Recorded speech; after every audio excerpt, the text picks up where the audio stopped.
राजीव और सिया की मुलाकात एक ऐसे मोड़ पर हुई थी जब दोनों अपने अपने जीवन के सबसे कठिन समय से गुजर रहे थे।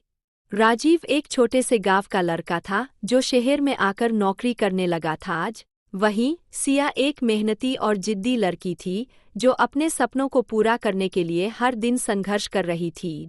एक सुबह राजीव को एक बड़े प्रोजेक्ट के लिए सिया के ऑफिस से संपर्क किया गया।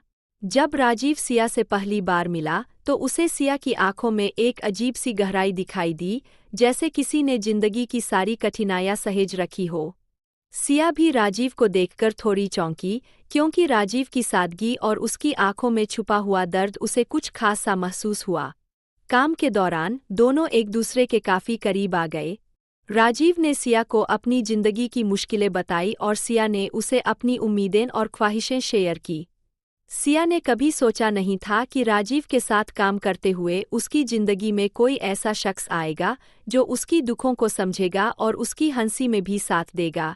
एक शाम जब सिया ने राजीव से कहा, तुम्हारे साथ बिताए हुए पल मुझे राहत देते हैं, लगता है जैसे वक्त थम जाता है। तो राजीव ने मुस्कुराते हुए कहा, तुम्हारी मुस्कान में कुछ खास है सिया, जो दिल को सुकून देता है।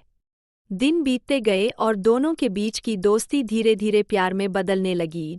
एक दिन जब वे दोनों ऑफिस से बाहर जा रहे थे, राजीव ने अचानक सिया को रुकने के लिए कहा।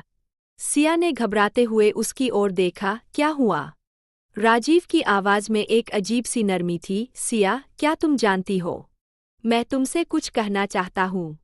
राजीव ने एक गहरी सांस ली और कहा, मैं तुमसे बहुत प्यार करने लगा हूँ। ये नहीं कह सकता कि कब से, लेकिन तुमसे मिलकर मेरी जिंदगी में एक नई रोशनी आई है। क्या तुम मुझे अपना साथी बना सकोगी? सिया का दिल धड़कते हुए उसकी आंखों में देख रहा था। आज उसकी आंखों में वही गहराई और वही प्यार था जो राजीव ने महसूस किया था। राजीव, मैं भी तुमसे बहुत प्यार करती हूँ। तुमसे मिलकर मुझे ऐसा लगता है जैसे मेरी जिंदगी पूरी हो गई हो। दोनों की आंखों में अनकहा प्यार था और उस पल में दुनिया की सारी परेशानियां जैसे गायब हो गई। उस रात को दोनों ने साथ बिताने का वादा किया और प्यार का एक नया अध्याय शुरू हुआ।